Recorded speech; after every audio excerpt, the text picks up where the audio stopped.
August 20th, 2020 meeting of the City of Raleigh Appearance Commission. My name is Brandy Thompson and I am chair of the commission. I would like to start by acknowledging that we're conducting this meeting using a remote electronic platform. I would ask for your patience today as we proceed. There may be slight delays as we transition between speakers, participants, and presentations. The commission is charged to provide guidance, advice, and recommendations regarding the visual quality and aesthetic characteristics of the City of Raleigh. The members of the commission represent a varied field of expertise and interest in the quality of design in Raleigh. And one of our primary duties is the review of administrative alternates for design. Before we begin the review today, I would like to provide some important information about the steps taken to ensure that each party's due process rights are protected as we proceed in the remote platform. First, today's meeting will be conducted in accordance with the newly enacted statutes in Session Law 2020-3, which allow for remote meetings during declarations of emergency.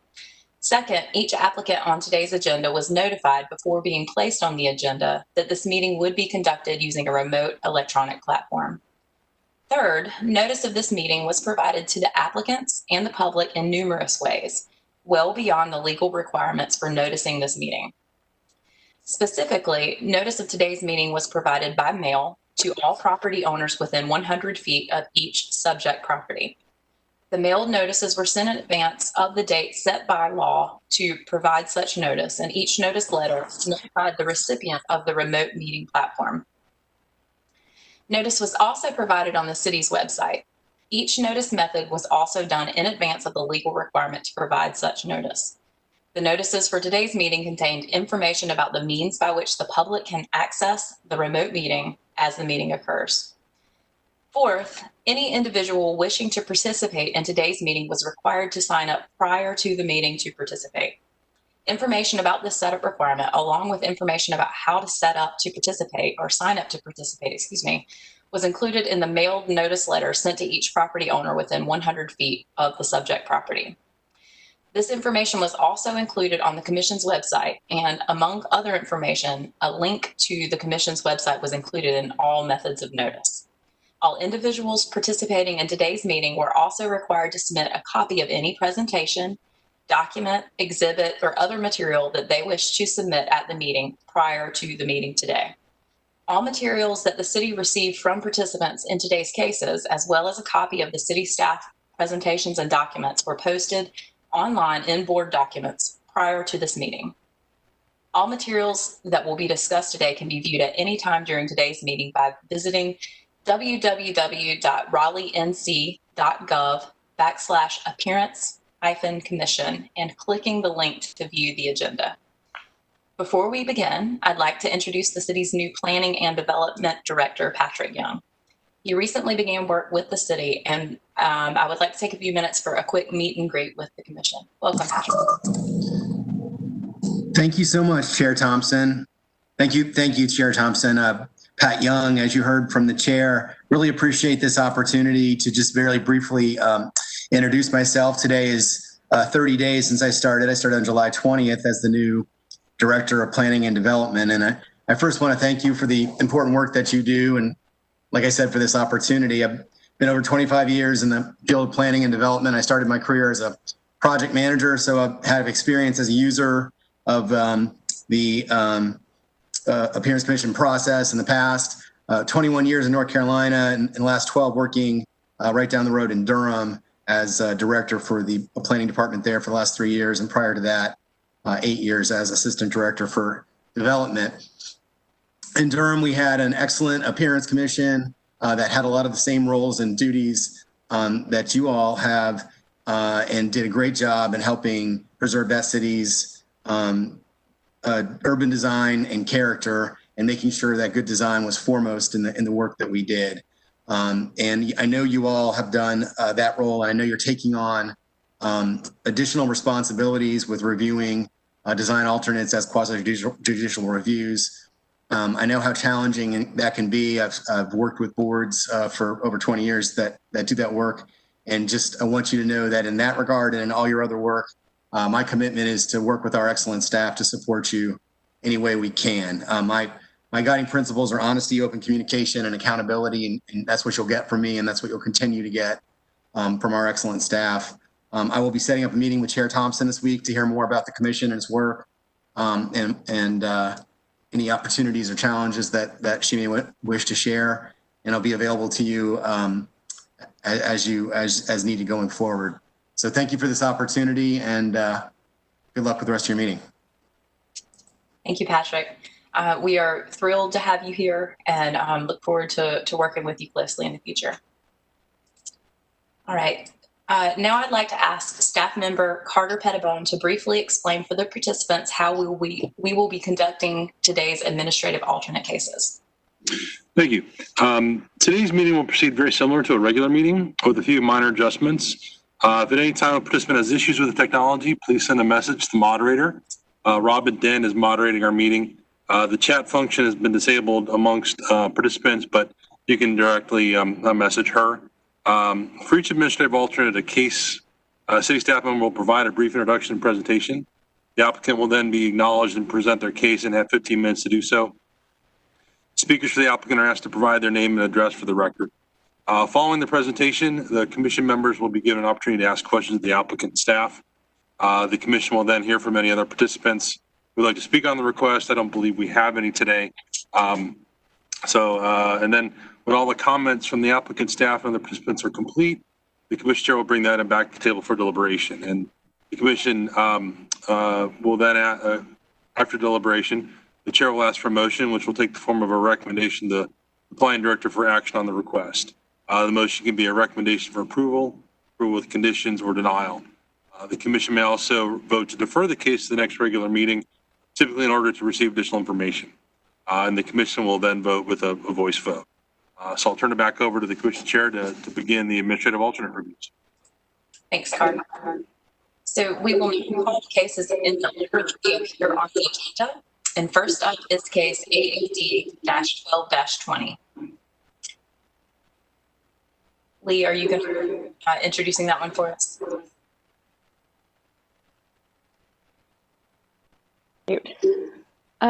Yes, this is for 6200 Glenwood Avenue, and this is a case that was deferred from our last meeting. So as this is a Build 2 case, I'm going to remind you of the definition of Build 2 and the intent. So the Build 2 is the area of the lot on which a certain percentage of the front principal building facade must be located, measured as a minimum and maximum setback range from the edge of the proposed or existing right-of-way, whichever is greater. The required percentage specifies the amount of the front building facade that must be located in the Build 2, measured based on the width of the building divided by the width of the site or the lot. The Build 2 is intended to provide a range for building placement that strengthens the edge along the right-of-way, establishing a sense of enclosure by providing spatial definition adjacent to the street.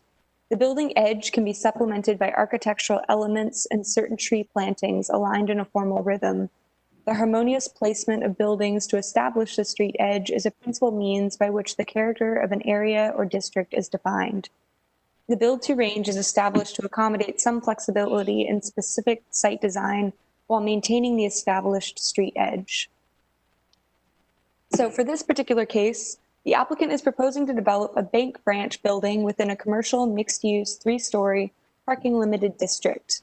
As this is a general building type in a CX district with a parking limited frontage, the required Build 2 is 50% with a setback range of 5 feet to 100 feet from the primary street. In this case, the primary street is Glenwood Avenue. The case was deferred from our August 6th Appearance Commission meeting. With comments from the initial review, the applicant has updated the proposal for the amenity area to preserve more of the existing tree canopy along Glenwood Avenue, add a greater diversity of plantings, and remove the brick planters. There is now a greater emphasis on the formal rhythm of plantings to soften the street edge. The proposed bank building only occupies 24.2% of the Build 2 for the Glenwood Avenue frontage, but combined with the amenity area will occupy 53.5% of the primary Build 2 for the site. So the findings that need to be met for this case are that the approved alternate meets the intent of the Build 2 regulations, the approved alternate conforms with the comprehensive plan and adopted city plans, that it does not establish negatively that it does not substantially negatively alter the character defining street wall or establish a build-to pattern that is not harmonious with the existing built context. That the change in percentage of building that occupies the build-to area or increased setback does not negatively impact pedestrian access, comfort, or safety. And finally, that site area that would have otherwise been occupied by building is converted to an outdoor amenity area. So unless there are questions, I will turn it over to Bethany Rooney.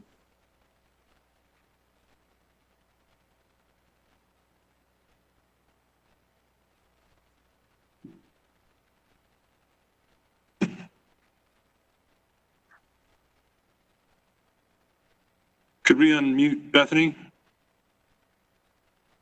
Bethany, it's I'm sorry, unmuted. I'm muted. I muted myself. So I apologize. Just to begin again, at the previous meeting, there were a number of comments to request some modifications to the site layout that we had presented. And I noted that, as Lee stated, the elimination of all of the planters and pavers, and there was a request made to add one tree to the far west corner and one tree to the far east corner of the property, and then to install shrubs to create a soft street wall along the property line, and to make sure that those shrubs would vary in height as well as variety. So what we have done is we have eliminated all the planters and pavers. We were unable to add a tree to the far east corner due to the location of our monument sign at that location, but we did add a tree to the far west corner, and we did discuss the plantings with the landscape architect, and he has made sure that we are installing multiple varieties and heights along the street front, and then keeping that edge nice and soft but continuous.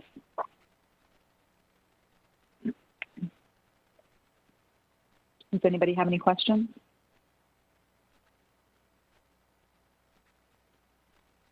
Hey, Bethany, this is Chris Roberts. Did you confirm that the two trees that were showing on the plan previously are new trees, or if those are the ones that are existing?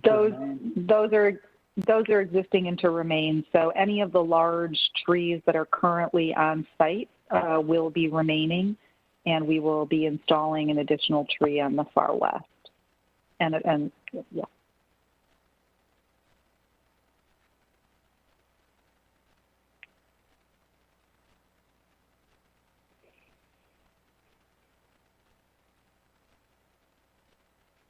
Any more questions?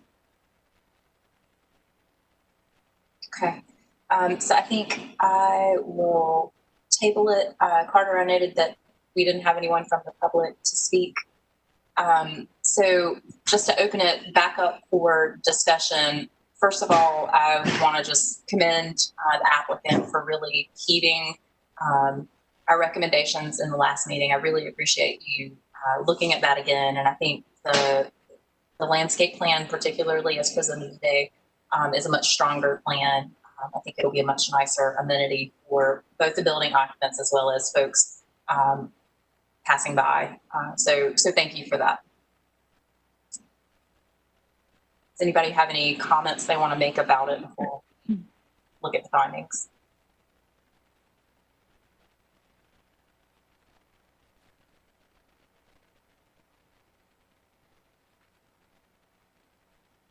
All right.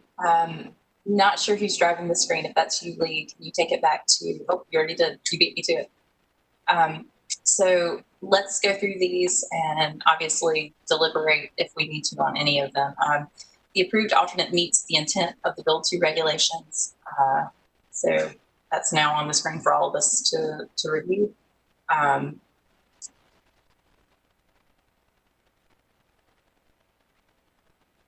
So the preserved tree plantings in a formal rhythm between the existing and the new proposed, I think certainly meet that portion of the intent. And obviously the building edge is consistent with the neighborhood.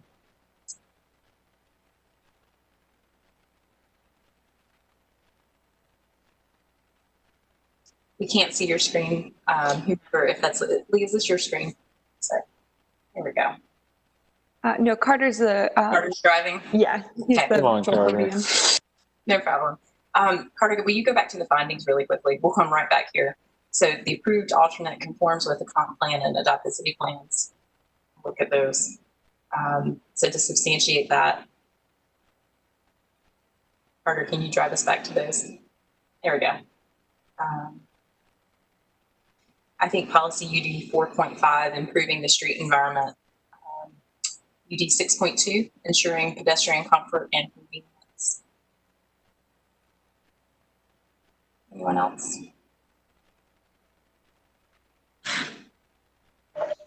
LU 5.1 seems to work. Sounds good. All right, let's look at the findings again. The approved alternate does not substantially negatively alter the character defining street wall or establish a build-to pattern that's not harmonious with the existing built context. And this is in a suburban environment, so I think that's not, it's not negatively altering street edge, street wall. And the change in percentage of building that occupies the build-to area or increases setback does not negatively impact pedestrian access, comfort, or safety. And it does not, and site area that would have otherwise been occupied by buildings is converted to outdoor amenity area. And I believe that that is the case. So with that, would anyone like to make a motion? Motion to approve. Second. All in favor? Aye. Aye. Great, thank you. So Bethany, I believe we're gonna from you again.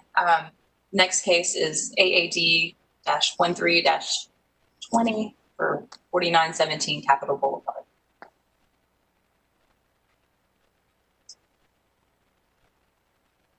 So I'm going to skip over. So this is another build to case. So the applicant is proposing to develop a bank branch building within an industrial mixed use 3-story parking limited zone district. As this is a general building type in an IX district with parking limited frontage, the required build to is 50% with a setback range of 3 feet to 100 feet from the primary street, which is Capitol Boulevard. This project was also deferred from our last appearance commission meeting, and the proposed bank building in this case only occupies 24.15% of the build to for the Capitol Boulevard facade. The applicant is proposing an entrance plaza area denoted with brick pavers and a herringbone pattern that connect the front door to the public sidewalk, per recommendations from our last meeting. Existing street trees will be preserved and additional plantings will be added, also per commission recommendation. The brick planters have been removed from the plan. The amenity area occupies the space directly in front of the building, meaning that the combined build to is only 24.15% of the street facade, but the preservation of landscaping extends across the entire front of the site. And with that, I'll turn it over to Bethany again, unless there are questions. And again, from the meeting, and to reiterate what Lee just stated, we did take all of the recommendations from the commission and we did apply them to the site. We removed all of the pavers and planters around the bus stop, and we are ensuring that all of the existing street trees currently on site remain on site.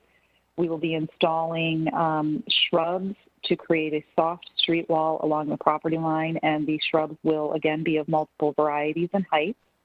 We have added pavers at the front entry to offer a front entry presence to the public sidewalk. And then we did remove, we were going to remove the north leg of the sidewalk on the site plan. However, due to the grade at ADA compliance, we've left that leg in place. Thank you. That's everything. Thank you, Bethany. Carter, can you blow that up a little bit for us to see?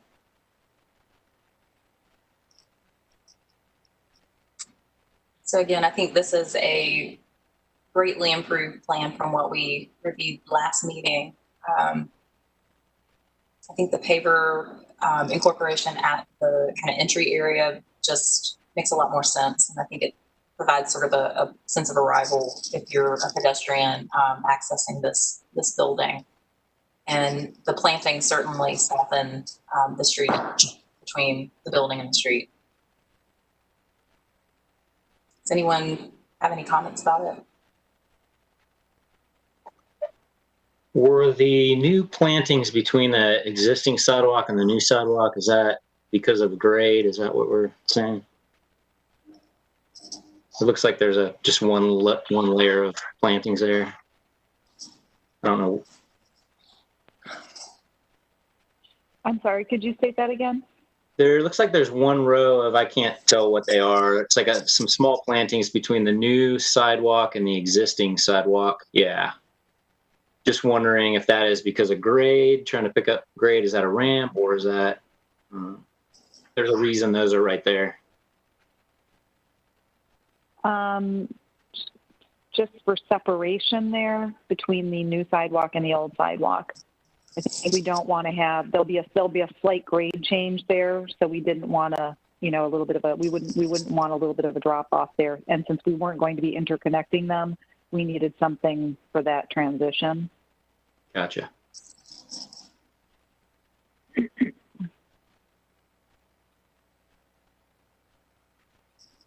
So I'm trying to see the 3 existing, or is it 5 existing trees? I thought I only saw 3 before.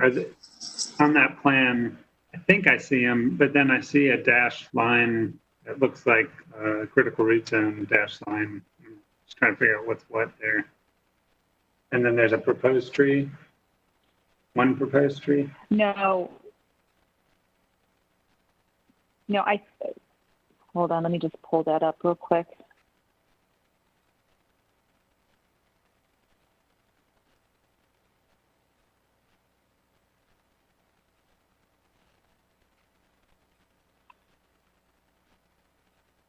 No, everything I have indicates that this one, yes, the one tree in the center, I'm not sure if there's I think that's because of the location of the sidewalk. We'll have to pull and replace that.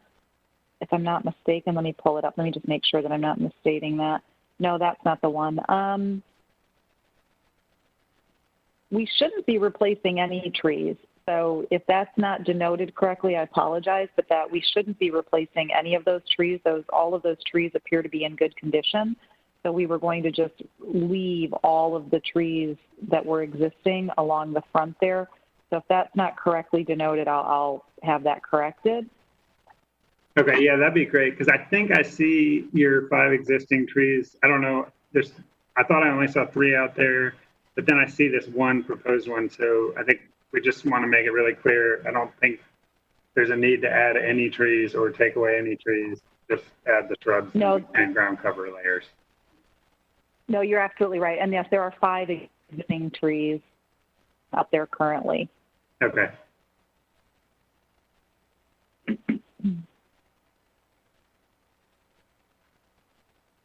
Any other questions?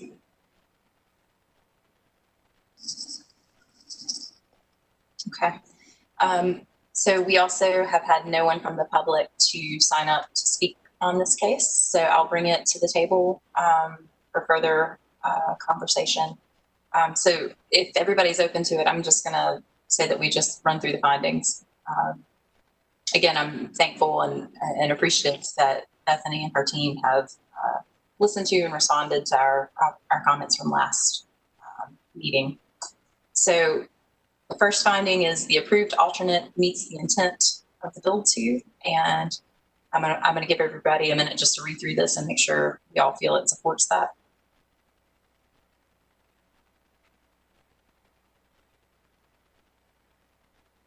And I think obviously maintaining those existing 5 trees along the street edge helps to supplement the building edge in some sort of formal rhythm. So I think it definitely meets that portion of the intent of the build to. And I think it is a compatible building placement with adjacent built context. Okay, let's go back to the findings. So second, the approved alternate conforms with the comprehensive plan and adopted city plans. And I think these are going to be similar to the last one, policy LU 5.1. Policy UD 4.5, improving the street environment. Policy UD 6.2, pedestrian comfort. And I would throw in policy LU 7.6, pedestrian friendly development. Okay. Let's go. Yeah, thank you. So the approved alternate does not substantially negatively alter the character defining street wall or establish a build-to pattern that is not harmonious with the existing built context. And I think that is the case. Number 4, the change in percentage of building that occupies the build-to area or increased setback does not negatively impact pedestrian access, comfort, or safety. It does not negatively impact those things. And number 5, site area that would have otherwise been occupied by buildings is converted to an outdoor amenity area under section 1.5.3.b. And that has been accomplished with the proposed site plan. So with all that, let's open it up. Do I hear a motion? I make a motion to approve. Second. All in favor? Aye. All right. Jamie, were you the second on that? I believe so, unless it was Candace. You can take it. Excellent. All right. So Bethany, thank you again. We appreciate that you were open and willing to hear our feedback. And I think the site plans that you presented today are a significant improvement and will be a nice contribution to the city. So thank you for that. All right. Thank you very much. Okay, so we'll go on to 8A, case -20 for 721 Halifax Street. Hey, Brandy, I'm going to ask to recuse myself on this one. Absolutely. Thank you, Will. Okay, Lee. Right. Thank you, Brandy. Yes, this is for Seaboard Station second phase. So this is for Block B, which is adjacent to Phase 1 of Seaboard Station, which is a case that was already reviewed by the Commission earlier. The site is zoned DC7 UG, and the mixed-use building will have a combination of ground floor retail, restaurants, and apartments above. For an urban general frontage, the required build-to is 70% within a range of 0 feet to 20 feet from the primary street.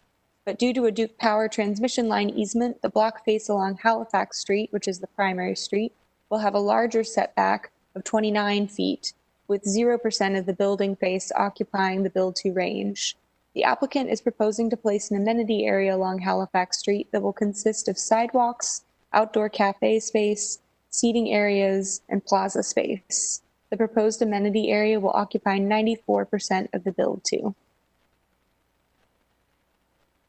And the findings to be met for this case are that the approved alternate meets the intent of the build-to regulations, conforms with comprehensive plans and adopted city plans, does not substantially negatively alter the character-defining street wall or establish a build-to pattern that is not harmonious with the existing built context, that the change in percentage of building that occupies the build-to area or increased setback does not negatively impact pedestrian access, comfort, or safety, and that site area that would have otherwise been occupied by a building is converted to an outdoor amenity area.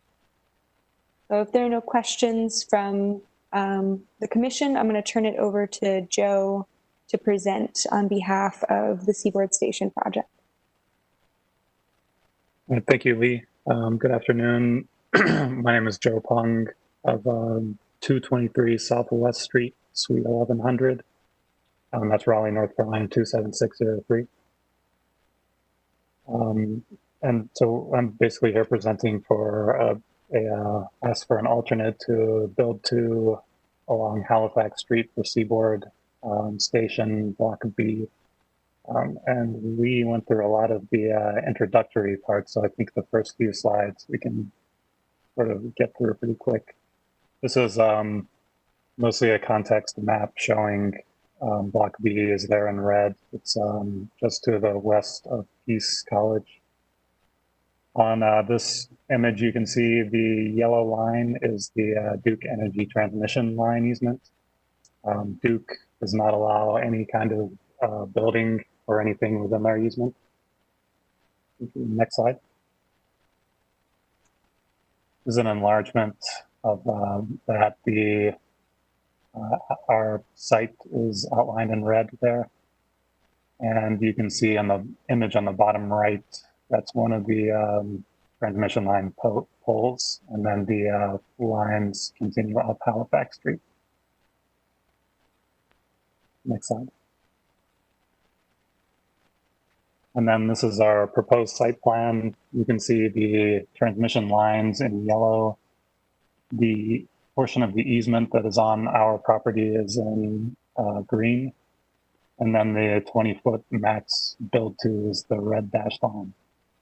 You can see that the building is placed pretty much all the way up against the energy transmission easement, but we can't quite meet the max build to line. Next slide. And so to meet the intent of build to, we're proposing some outdoor dining cafe areas. The tenants on the northernmost and southernmost corners of the building are going to be restaurants, and we're thinking of we're proposing outdoor dining with tables and chairs, and decorative brick paving in the two red shaded areas at the top and the bottom. And then in the middle of the block is the leasing office, and that will have another decorative paving sort of plaza area with a raised terrace and a planter. And then we're also proposing the bike racks and then some seat walls. And the images on the right sort of show, give an idea of what we're proposing for those areas. Next slide. And then we're also proposing lots of planting. As you can see, we have planting areas on both sides of the sidewalks. And those are the kind of the brighter green shades. And you can see those in the images on the right. We actually went for a design adjustment to be able to provide planting areas along the street rather than just the standard trees and tree lawns. And these planting areas will have ground covers and shrubs that will provide some interest, and will also serve to kind of enclose all the pedestrian areas and sort of promote a feeling of safety for any pedestrians walking along there. And then the trees that you see there are going to be understory trees, spaced 20 feet on center. That's part of one of the requirements for planting under power lines. But we also felt that it would be a good way to sort of separate the pedestrian and vehicular traffic. Next slide.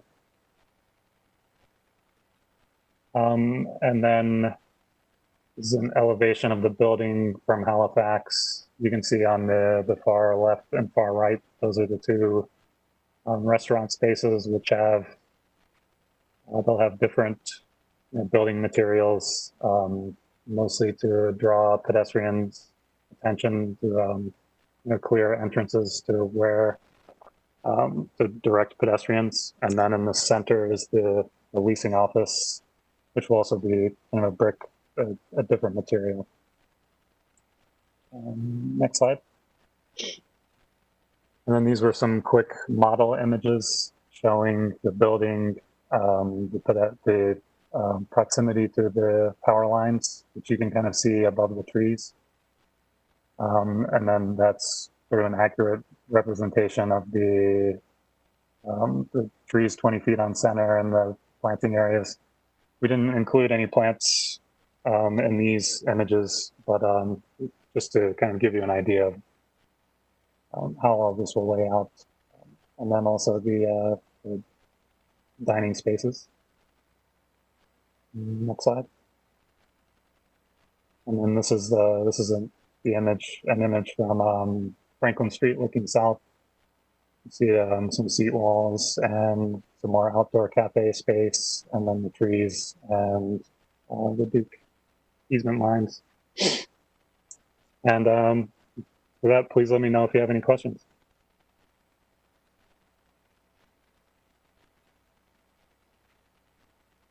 Joe, this is Adam. Thanks for that presentation. That was great. I just wanted to ask if that design adjustment to put landscape beds in the right of way was approved yet, or if you're in the process. It was approved. I forget the date, but it was approved. It was approved. We actually asked for it for both Block A and Block B. So the same kind of intense planting is going to continue down to Block A as well. Okay, thanks.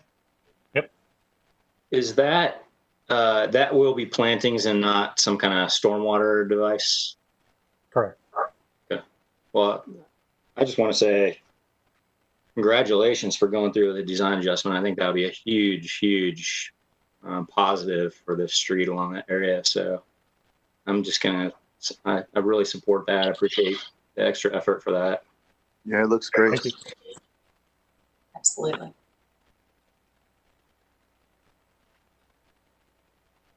All right. Any other questions for the applicant?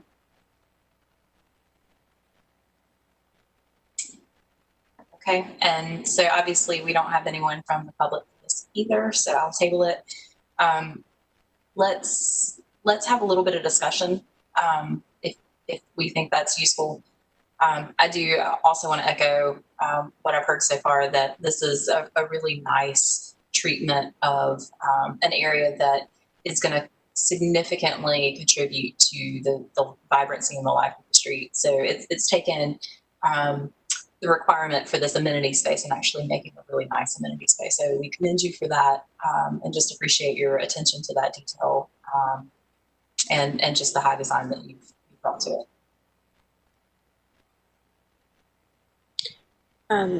Brandy, I think I agree on the landscape. That's definitely on that side. The only thing is that on, I guess, pages 31 and 32, I think it was the blank walls. Maybe it's just our time and seeing if places are not open and you're just putting tables and chairs outside, what happens when they're not used or not out there. And it just, that portion of it associated with the building feels a little bit right, kind of uninviting and blank to me. And so that would be my concern. I think the landscape is definitely a great amenity, but I just want to see what other people think about that piece. Maybe Carter, you could go back. Yeah, are those glass? I was thinking that maybe those were just glass in the rendering or unrendered stuff. Are they just walls? Yeah, I think so, but Robin, could you unmute Joe? Yeah, it's all right. So those will be kind of standard storefront. So it'll be glass and transparent through there. Okay. I think our model just kind of missed the material. Sorry. Yeah, definitely. Yeah, that did make it seem. If that's glass, you'll have a lot more connection to the interior of the building. Thank you for I figured if those were walls, he'd also be here for a transparency. Exactly. Yeah, true. Exactly. No windows for anyone. We hope to not need to come for transparency. Right. Yeah. Any other comments? Because we have it tabled now for discussion. So now's your chance. Yeah, this is Chris. I've got one comment. Carter, if you could go to the site plan that shows the brick pavers. By the way, Joe, I can totally sympathize with you for having to deal with an easement like this. I think you guys have done a really wonderful job. The one comment that I had was with the brick pavers on the south end, feels like the brick pavers in the middle and on the north, they're kind of anchored by the building a little more, and that piece on the south end is kind of just hanging out on the corner. And if that's supposed to be brick pavers for outdoor dining, I'm not sure I would want my table to be kind of sitting out on that corner. I'd rather see those come further north to that planting area. Kind of like the one on the north end does. It comes all the way south until it hits that planting area. I think it might help anchor the space a little better. Yeah, that's a change we could definitely make. It's just from an architectural standpoint, I support that because I think it does give purpose for why it stops where it stops, and maybe even why it exists. So I think that would be a great change if you're open to it. Yeah, definitely. Okay. Anyone else? I just wanted to ask Carter, in the process, are there any, this is like really complicated frontage, are there any variances that are being asked for that may not go through that would change significantly this design? I'm not sure about their variance request. I might need to defer to Joe on that one. But he did mention that they went through the design adjustment process prior to it coming to you guys. So Joe might be able to and expand on that. I'm not sure about variances for this. Yeah, so all of our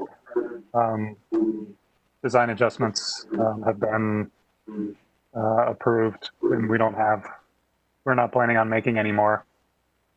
So this design is pretty much set. We have done I think we'll be making hopefully one more ASR submittal, then we'll be going into construction documents. So this is pretty set. What is the depth of the area that's not occupied by outdoor dining space, the sidewalk areas? But that are yet the width, not the depth, I'm sorry.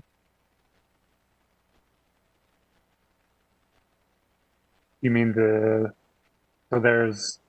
we have 94% of the frontage is amenity area, and it's 94 because of the driveway into the parking garage. I think that's the width of the actual pavement that's there is approximately what, 25 feet in width there? Oh, from the street to the building. But not counting the pavement, planters. Yeah, it's probably like around 20 feet. Thank you.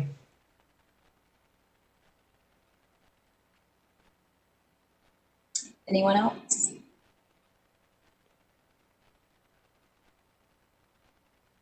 Okay, let's go through the findings. Carter, if you don't mind bringing those back up for us. Okay, so the approved alternate meets the intent of the Build 2 regulations. I'll let you take a second and read through this. We're pretty familiar with it as the third one tonight, but.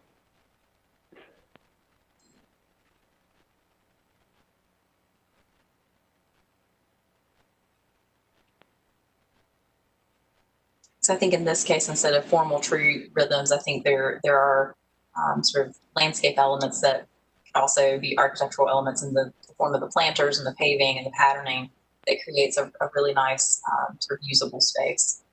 So I think we're meeting the intent and providing spatial definition. Okay. Number 2, the approved alternate conforms with the comprehensive plan and adopted city plans.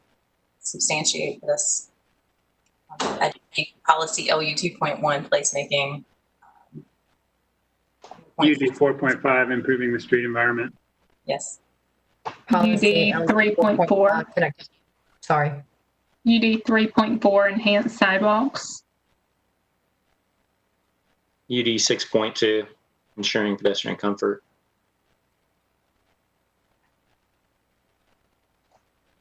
Absolutely. So there was a lot of excitement there. We think it meets many of these. So let's go back to the So the approved alternate does not substantially negatively alter the character defining street wall or establish a build to pattern that's not harmonious with the existing built context. And that's certainly not the case with this development. The change in percentage of building that occupies the build-to area or increased setback does not negatively impact pedestrian access, comfort, or safety, and I think it greatly enhances and improves it. And number 5, the site area that would have otherwise been occupied by buildings is converted to an outdoor amenity area, and they have provided greatly in excess of what would be required to meet that. So, so I heard some conversation about how that one area to the south of brick pavers could be extended to the north to align better with the outdoor dining area. Do we want to include that as a condition?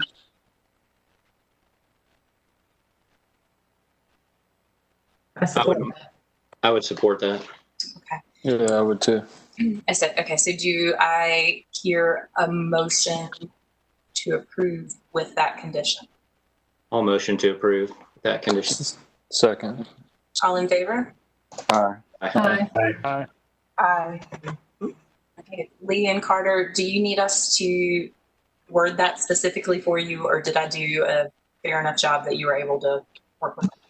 Let me say it back to you to make sure. But what I got is that it is approved with the condition that the portion of the brick paving at the southern end of the development is shifted northward to be more anchored by the building. Is there anything more specific than that?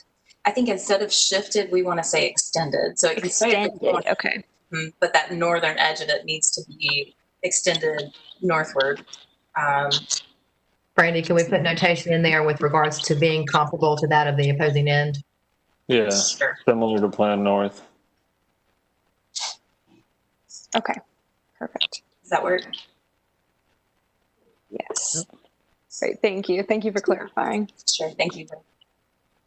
All right, so thank you again to the applicant. This is going to be a great addition to our city, and I'm excited to see it. So thank you for your good work. Yeah, thanks to you all too. Thank you. All right, so this is the business portion of our meeting, and before we continue to work with group groups and other business, I'd like to introduce Catherine Hoffman and David York from the City Attorney's Office. They're going to be working with the Commission as we take on design offerings in a quasi-judicial format. So Catherine, David. Thank you, Brandy. My name is Catherine Hoffman Hill. I am an associate city attorney with the City of Raleigh. I'm going to be your attorney as you transition to the quasi-judicial evidentiary hearings, and I'm currently the attorney for the Board of Adjustment. I actually think, Brandy, you were a participant recently, maybe. Yes. Remote BOA meeting, so you're familiar with the format. So just to tell you, we have a retreat set up with you guys or a training session to get you all geared up for quasi-judicial, which will be on the 28th, I believe, next Friday. And I'm actually if we were in person, I'd be giving you all notebooks, but I will be instead emailing you all the documents ahead of the meeting with your materials and statutes and all of that we'll need for the training. So we plan to get you all geared up so that you will be prepared and ready for quasi-judicial before you hear your first case. A lot of what you're doing now is going to translate well, I think, to the quasi-judicial format. And I know, especially with these remote meetings, you're getting used to kind of following a more structured format. So I think it's going to be a good transition, and you'll have the benefit of learning all of it fresh before you hear your first case. So we're excited to be representing you guys and to get you all geared up and to help you any questions that you have. I also, so in the event that I am out for a meeting, or I'm good. Yeah, sorry. In the event that I am out for a meeting, or there's a conflict where I have to represent another board, or just things happen, I have asked David York in our office to be kind of my second in the event that he needs to step in. You will probably not see both of us at a meeting. You'll see one or the other, but David, especially as we get geared up for quasi-judicial, David will be part of the training and all of that so that he's ready to jump in at any minute. So he's here too to introduce himself as well. And I won't take up too much of your time today, but we'll give you kind of more background about us and all of that at the retreat next Friday. So looking forward to it. Thank you, Catherine. Thanks. I look forward to working with you all when Catherine's not available. But as Catherine indicated, we'll spend more time next week talking about our backgrounds and so forth. So, but look forward to working with the Parents Commission. Thank you. Thank you, David. We're excited. We've been a long time considering ways that we could serve the city in an extended way and in a way that has a little more teeth to it. So I think this is going to be, it's a transition, but it's one that I think will yield really positive results for the city. So we're excited to serve in this new form. So, and we look forward to working with you guys for sure. So thank you. Great. Thank you. Thank you. All right. So now we'll transition and talk about, do some working group reports. We're going to talk about Sir Walter Raleigh Awards. So Lee, do you want to kick that off for us? Sure. Yeah. So the portal for nominations is live. It is up on the Sir Walter Raleigh Awards website. So we will be preparing an email announcement to share with all of you to help us spread the word and let folks know that the applications are, the nominations will be accepted through Monday, September 28th. So it's time to really start pushing that out as much as we can. We've also started a working group. And so we've got Chris Roberts, Will Gaskins, and Corey Bates who have volunteered to be part of that.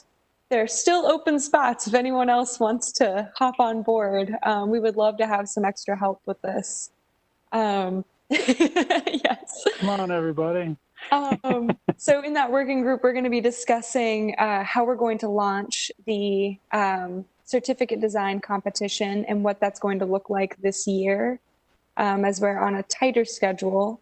We'll also be discussing what the virtual format is going to look like, what it's going to consist of this year, and how we're going to continue to have that celebratory feel. And I'd also like to discuss how we want to handle sponsorships this year. We had talked about, because it's not going to be an in-person event, we don't need sponsorship to fund it. But at our, I think 2 meetings ago for the Appearance Commission, we had discussed using the sponsorship as a tool perhaps to fund a cause or to give to something that might respond a little bit to the moment that we're in. So that's something I'd like to discuss further and take everybody's temperature on where we want to go down that avenue.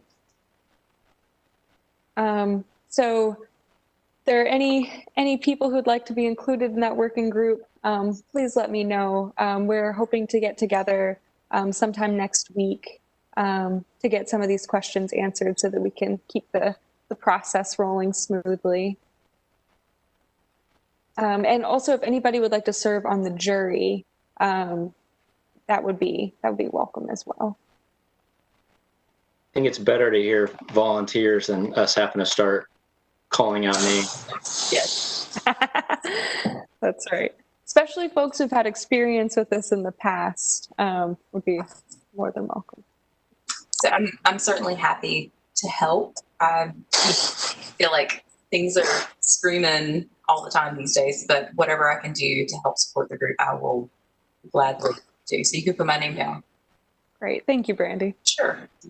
Yeah, I pretty much feel the same way. I know that the second I say that I'm interested, I'm going to be overwhelmed and like crying from anxiety, but I'm sure I can help to some degree. I'd be interested in being a part of the jury too as well. Oh, great. Just so you know, when I went to the city's website for Sir Walter Awards, it says it's up and was posted 7 days ago, but then when I you were not authorized to access this page, so it's an error. So just so you know. Okay. Thank you for letting me know. I'll talk to our web folks about that.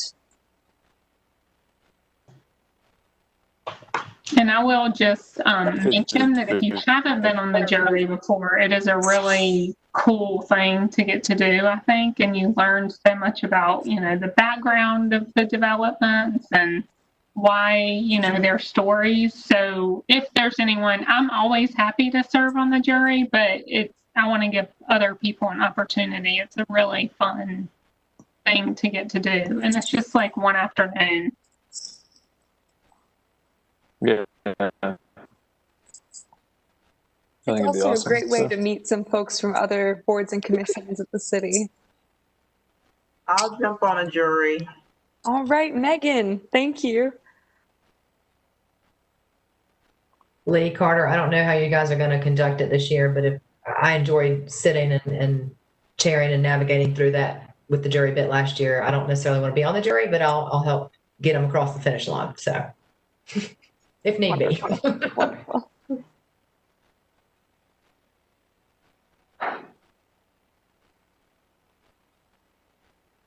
If y'all need anybody else, I'm happy to participate. Wonderful. Thanks, Adam. Lee, did you say that the applications are going to be open until September 8th? September 28th. Okay. All right. A little bit of longer window. And as far as donations go, I mean, I don't know how everybody else feels, but I feel like things are in such a weird state of flux right now that I would feel bad picking up the phone and calling people and saying, hey, can you contribute? Because I think times can be pretty lean depending on what market sector you're in. So if everybody else is okay with that, I think maybe we just say, let's not worry about that for this year. Do we need any sponsorship of any level for like the design, competition piece of it or anything? So we will need at least $1,000 for the design competition to compensate the winning design, and possibly a couple hundred more for second and third place, depending on how we want to style that competition. But Carter, I believe the printing budget comes out of the city's budget, correct? Not the Appearance Commission budget? I think we paid for has been pretty minimal in the past. One thing to note is that last year or so, maybe a little more, the budget office has kind of looking to get rid of these kind of rolling budgets that roll year to year. That are made up of kind of funds like we do. So we actually have a balance that has accumulated over several years that is kind of sitting there, and we're putting it into the general budget. So we have access to a little more money than we had in the past. I don't think we're going to approach the need of our expenses in the past, but we do, to Randy's point, we do have some extra money to do that. I can come back when we meet as a group or the next meeting and kind of talk about how much, but I tend to agree with Brandy, and we've kind of had these discussions that we don't seek out the sponsorships. If somebody really wants to give us money, we probably wouldn't say no. Right. But I think in terms of the finances, I think we're pretty well covered. Yeah, I was going to ask, how many sponsorships did we have last year? We generally raise 12 to 15,000 a year, and that's just a little below or right around what our expenses are for the year. But that is also including a great portion for catering, entertainment. It's just throwing an event. And we typically get in-kind donations for alcoholic beverages and things because we can't use our budget for that. So it's a pretty involved fundraising process, but one that I feel like that we've been very well supported by the community in the past. It's been really nice. Yeah, I'm super supportive of. Go ahead. No, go ahead. I was just saying I'm super supportive of not asking people for money right now, because I feel like if people are going to give money, no offense to the Appearance Commission, I would prefer they give it somewhere else. Because I think there are a lot of people that really are in pretty bad situation currently. So that's all I had to say. Unless we get that sponsorship and then we use it to support a cause, which I think is a great idea. It's not bad. Sure. Well, and Chris, I love giving things. We know each other outside of Parents Commission, and I think it's a great idea. But then I was just involved with another group where there was such a debacle over which charity. So then it kind of turns into who do we support, and it was honestly just too much to bear at that point. So just keep that in mind too. Yeah, and Chris, I think you're pretty new. I've been kind of out, so I'm not sure if you were around when we were doing this, but we did end up funding a large public art project too, as part of, it was several $1,000s a couple of months ago too as well. So that was worthwhile. I'm excited to see that one. Yeah, me too.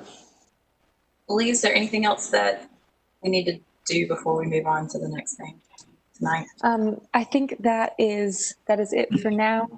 And we'll be back with more updates after the working group meets. Okay. And I do want to encourage everybody who's even kind of interested in joining the working group. It typically, I mean, it's open for everybody, obviously, and even if you can only come and support here and there, the little bit of input, there's some sort of like brainstorming power, and especially this year because it's such an odd situation, we're not going to just follow exactly the same pattern that we've done in the past. We could really use all the smart creative minds to like lean into how to make it a fun event, even though we can't meet in person. So anybody that can, please be a part and participate in the working group, even if it's just a little bit here and there. It will make a difference. Sounds good. All right. Okay, so with that, we are moving on to elections. This is my last night as chair. That's what you think, man.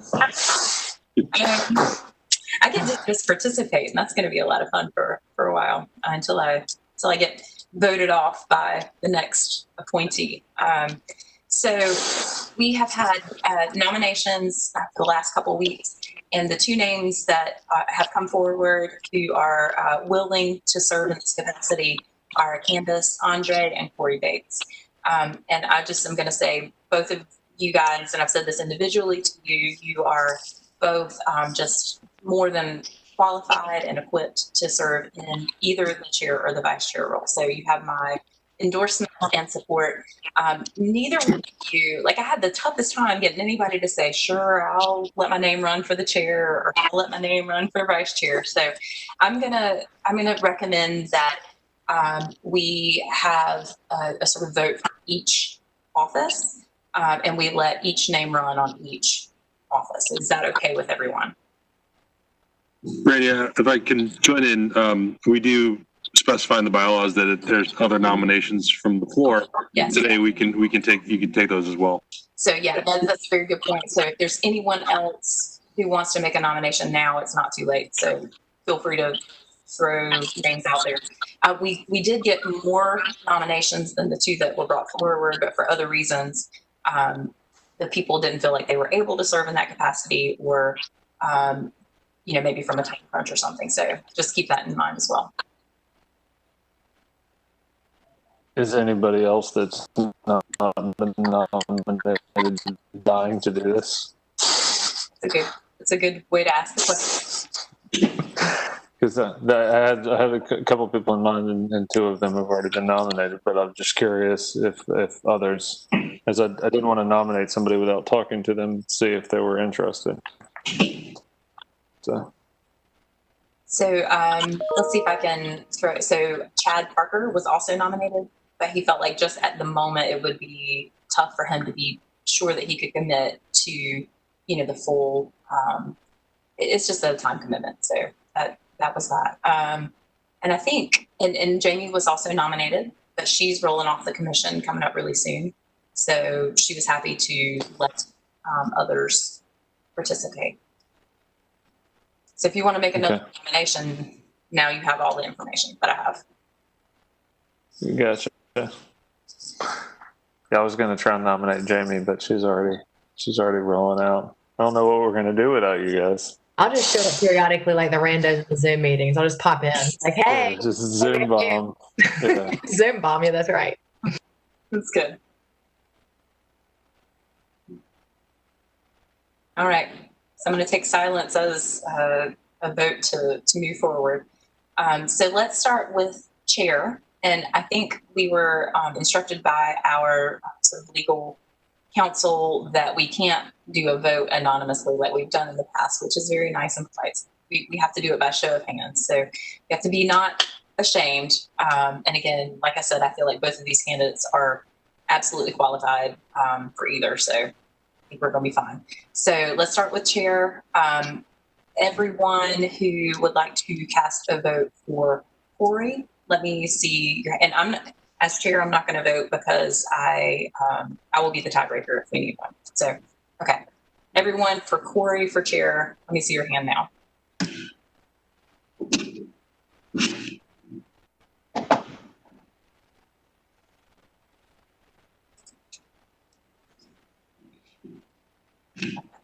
All right. Wow.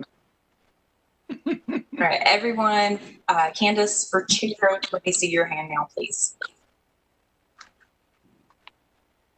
I vote twice. No. Yeah. Considering that Candace voted for Corey, I think we know the answer. And Corey voted for Candace. I don't know if you noticed that too. That's why I did it too. I saw her. So Carter, I think I saw more hands for Corey. Does that go along with your count? Yeah, I don't know if I got the full count. I think it was 6 Corey and 4 Candace, unless Lee, if you saw a different number. I counted. Okay. Sorry, I'm muted again. That's what I had to. All right. So with that, let's do. If Candace had just voted for herself, she could have been a tiebreaker. I have a very strong. No, Brandy knows I have a very strong feeling that the chair should have a strong design background. So. Do not undervalue your design. No, I'm not undervaluing. It's just certain roles, I think. Like I said, I would love to support Corey as chair. Sounds good. So we got to go. Vice President, well said. Absolutely. So okay, but seriously, Candace, Corey, thank you for serving. It's such it's lovely. I mean, sometimes it's crazy, but it's really a nice asset for yourself and then also our city. So thank you both for doing that. Yes, absolutely. Do we need to formalize the vote for Candace? I would suggest if you want to do like Corey for the chair and Candace for the vice chair and do it as one, that would be one way to do it. Okay. Everyone's. I thought we already did the chair. Let me consult the bylaws really quick. Okay. Make sure if it makes it easier, let's just do Corey for chair and everybody in favor aye. Is that what you prefer, Carter? He's trying to figure out what it says about being in a pandemic. Those bylaws. I don't think it gets that specific, but I think I would go with the chair and then go with the vice chair. That'd probably be the best way to button it. Okay. So with our show of hands, let's everyone in favor of Corey for chair say aye. Aye. Aye. Aye. Aye. All right. Aye. So let's take a vote. Candace for vice chair. All in favor? Aye. Aye. Aye. All opposed? All right. Done. Woo-hoo! And thank you again, like Jamie said, to echo it. Thank you for being willing to serve in the capacity. It is an incredibly rewarding experience, and you guys are very well suited for it. And I'll be cheering you on from the sidelines. Well, thank you all very much for your support, and I'll be leaning on Candace very strongly there. So much. Good. Look at that peaceful transition of power. It's too rare in this country these days. I mean, here we are. No Democrat and Republican. I almost said that she has seniority, but I think she's been around for a while. There was the weird where the previous council did some strange things and didn't up the nominations for people who had served and served well. So she had a baby, and they said, "Oh, you've not attended enough." So anyway, glad you're back on. And Yeah, I was gonna say, welcome back, Candace. Look what happened. so, Brandy, how much longer are you going to be here? so the way it works typically is if people are willing, you serve the 6 years if your nomination is re-upped by council. But then you serve until you are replaced by a council appointee. So I'm on until council appoints someone else. But there is a weird technicality that the attorneys are working through, where as we transition to quasi-judicial, we have to have someone on our council who is representing the extraterritorial jurisdictions, the ETJs. And so we don't have anybody like that right now. And so it sort of it kicks the can for that requirement a little bit down the road if I get to just hang out for a little while. So, and Jamie, when do you roll? Is she still on here? She might have left. No, I'm here. I was actually going to ask Lee or Carter. I feel like it's October, but I don't know for certain. So just a couple. So that's good. I think it's actually March or April of this coming year. Oh, so 2021. So I'm here till first quarter. Okay.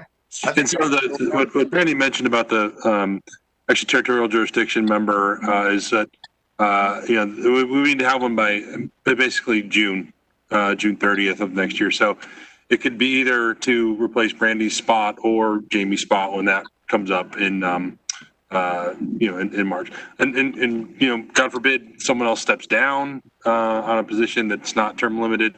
That could be an option too, but we hope no one steps down.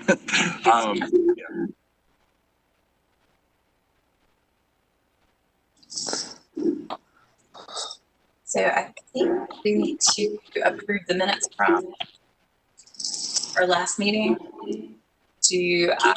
I'm sure everyone's read them and scoured them. Do you hear a motion to approve? Motion to approve from Chad. I'll second that, Corey. All right. All in favor? Aye. Aye.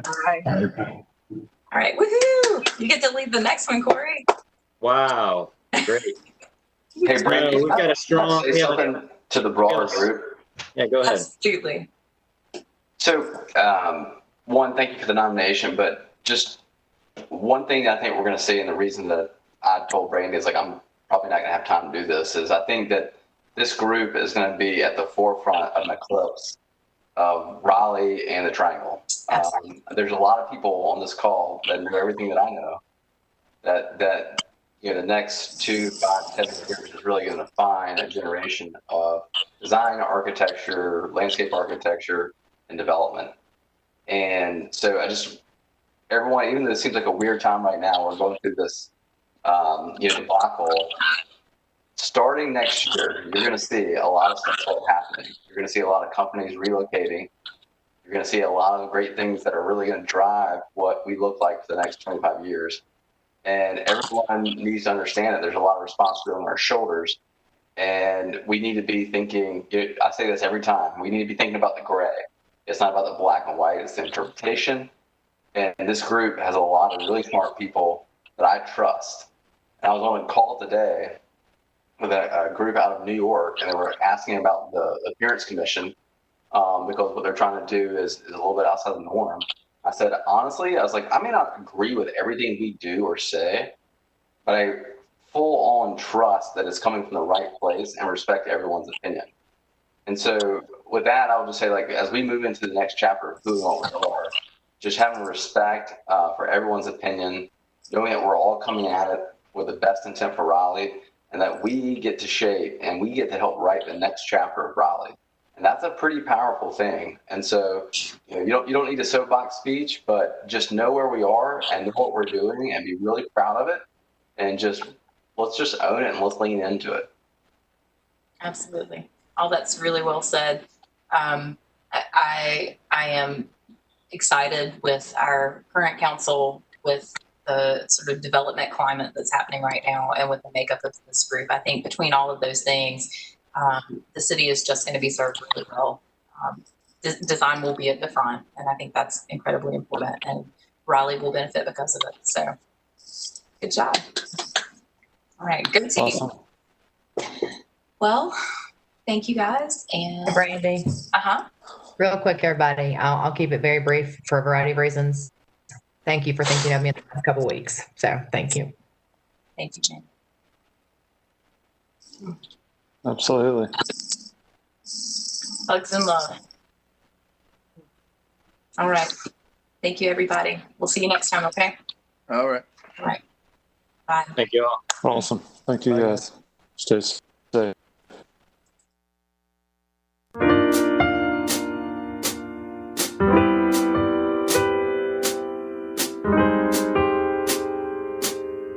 you.